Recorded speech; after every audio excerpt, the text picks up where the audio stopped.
Meme साकिन के कवायद।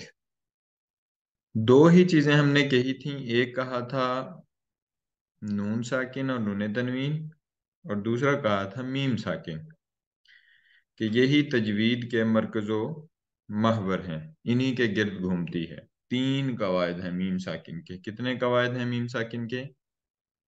और मीम साकिन जो होती है वो किस तरह से लिखी हुई होती है? जैसे ये आपके सामने है, मीम साकिन। ये अगर कर्सर नजर आ रहा है मेरा, तो ये मीम साकिन है। मीम उसके ऊपर सुकून की अलामत। तीन इसकी अकसाम हैं या तीन कायदे हैं इसके। पहले कायदे को कहते हैं इदगाम शफवी। ये मैं अभी बताता हूं कि इदगाम शफवी शफवी का क्या मतलब है। एक दफा मिलके सारे माइक बंद करके ही एक एक दफा पढ़ लें। इदगाम शफवी, इदगाम इख्फाए शफवी और इजहार शफवी। इदगाम शफवी में आप देख चुके हैं कि इदगाम का मतलब होता है किसी चीज को जम करना। हुआ दम मुश्शई इला शई, एक शय को दूसरी शय में जम करना। तो ये हमारा क्या है? इदगाम है। अब उसके साथ एक वर्ड ऐड हुआ है, उस वर्ड को समझेंगे तो सारा कुल्लिया और सारे मामलात ही हल हो जाएंगे। शफवी, ये बेसिकली शफातैन से निकला है। शफ कहते हैं होंठ को। शफवी से मुराद ये है कि ये जितने कायदे हैं, इदगाम शफवी, इख्फाए शफवी और इजहार शफवी, ये इनका ताल्लुक आगे चल के तफसील बताऊंगा, उलझाऊंगा नहीं। इनका ताल्लुक होंठों के साथ होता है, बस इतना याद रखें। होंठों के साथ होता है और होंठ को कहते हैं शफातुन।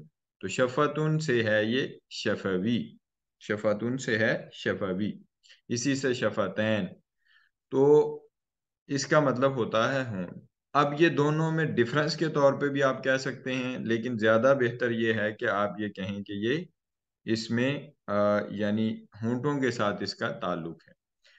इदगाम शफवी क्या होता है? पहला कायदा वो ये कि अगर मीम साकिन के बाद मीम मुतहर्रिक आ जाए।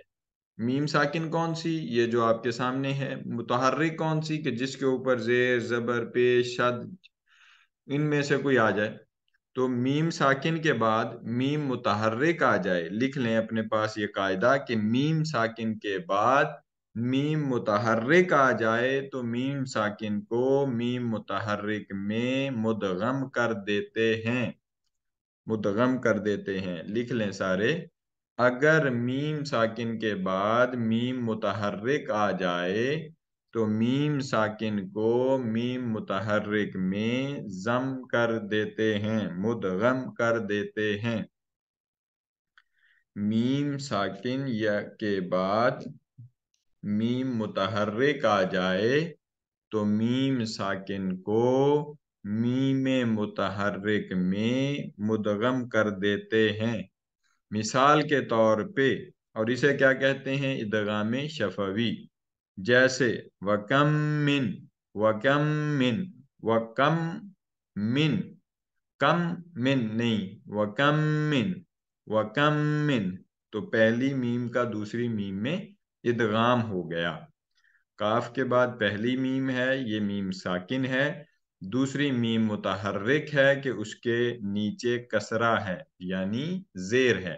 तो इसको हम पढ़ेंगे कैसे? वकम मिन, वकम मिन नहीं पढ़ेंगे, वकम मिन। क्यों? क्योंकि हमें पता चल गया है कि यहाँ इदगाम शफवी का कायदा लग रहा है।